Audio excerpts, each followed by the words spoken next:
If anyone else working on a performance build has been struggling with a crappy idle but a good running bike for a long time, let me know so I don't feel alone.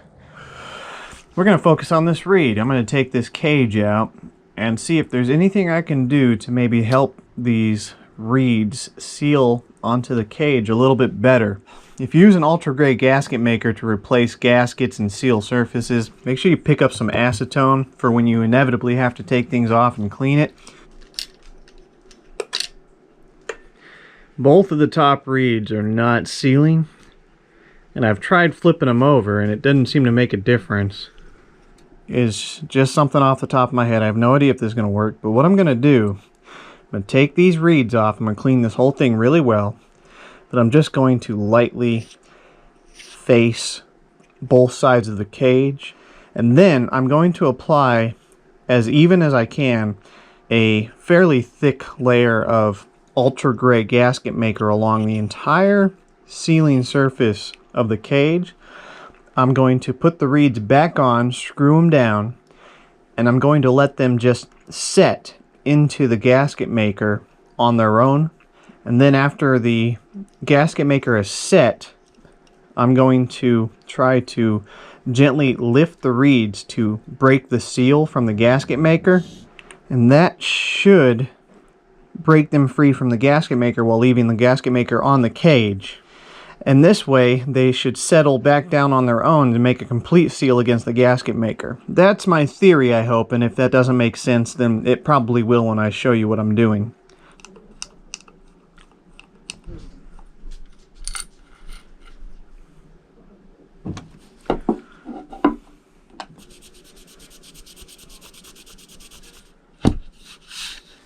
This is a piece of 1/2 inch thick acrylic, and I will be using the sandpaper gifted to me from my Discord members.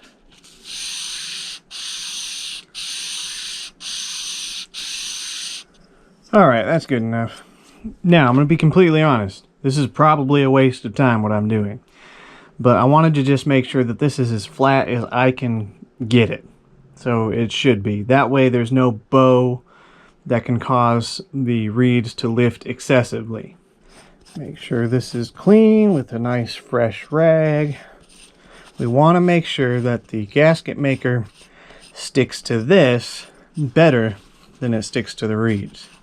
We got our fuel resistant ultra gray.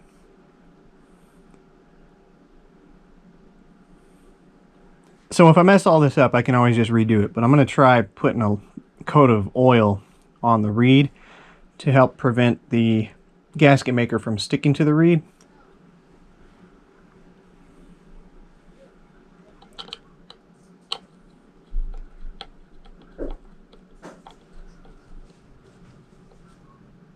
I'll let this sit, and then I'm going to try and reach in here and push up on the reeds to break the seal.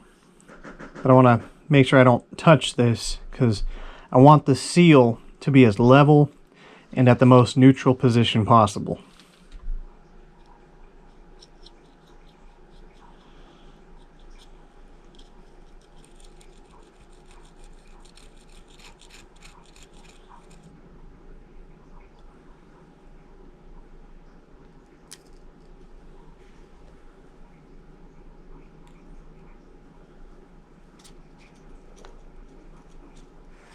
Alright, much better.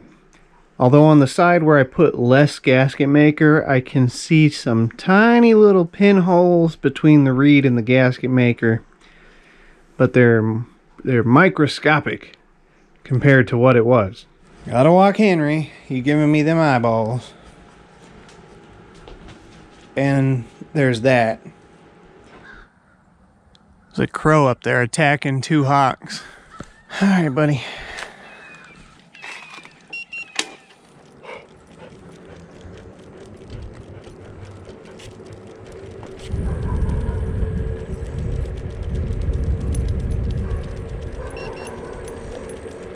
Cruise control, baby.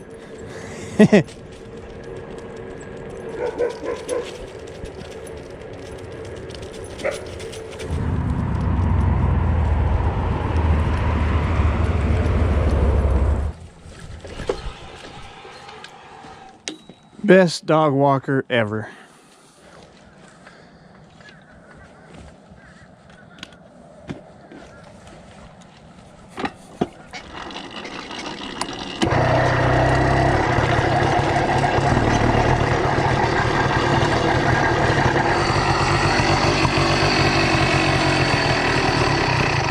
Of course.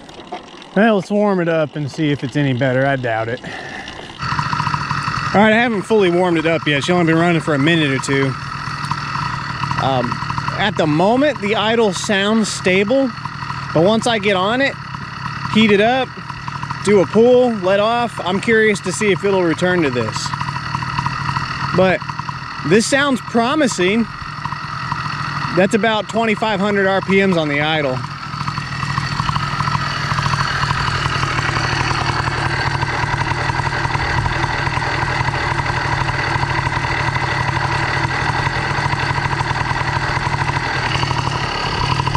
Let's see if it dies.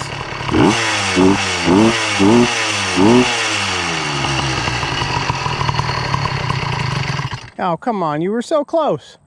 All right, let's go warm it up all the way.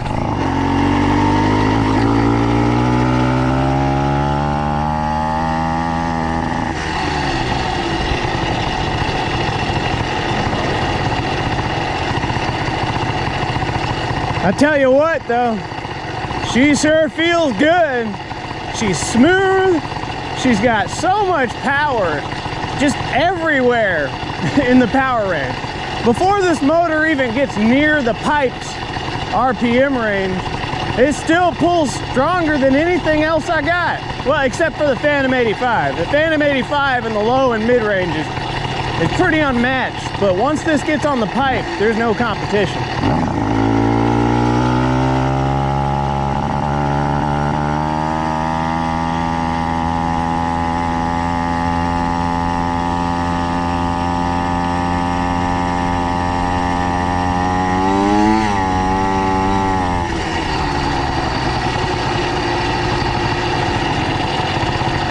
When I pull this lever in, the clutch is fully disengaged. I checked that a couple of times just to make sure that I'm not having like a clutch dragging on the basket. And FYI, if you do have your clutch not fully disengaged, that can drive you nuts trying to fix your idle.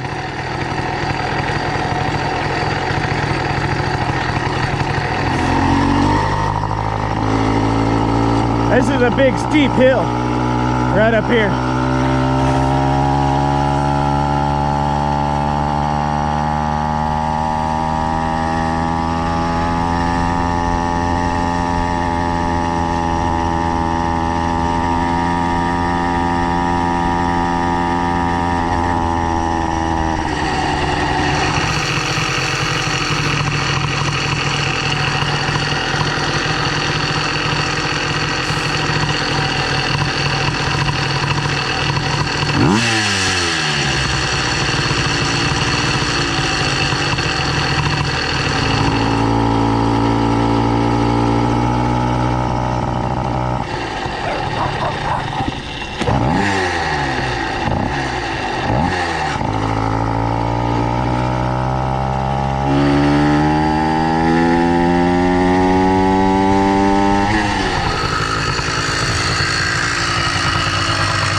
The idle is still unstable. Sometimes idle's perfect, but sometimes it has fluctuations up and down. No crazy runaways, but it'll just stall out. And if I try to raise the idle enough to keep it from stalling out, then it idles way too high when I let off the throttle.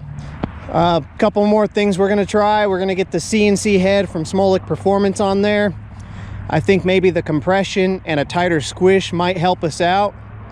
Then we'll move on to ignition timing. I'll try retarding and advancing it to see what it does to the idle. I think retarding it might help.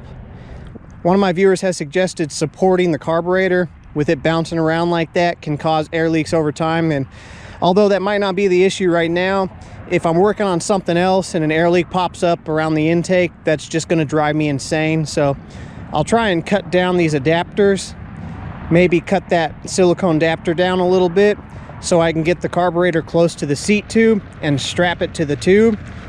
This is the most trouble I've ever had trying to get a bike to idle. Throttle response is absolutely amazing. And as soon as you start riding the bike, it feels fantastic.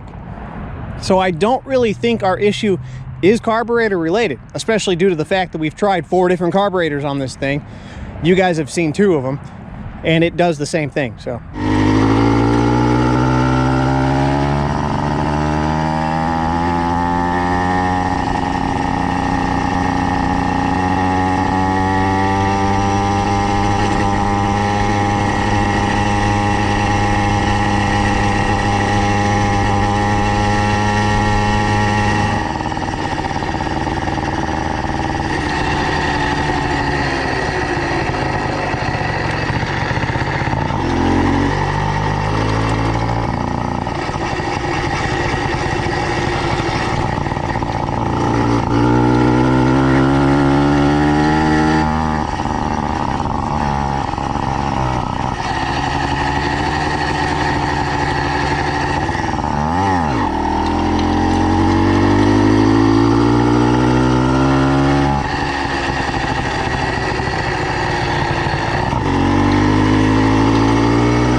Hey buddy, you know when they reopen this?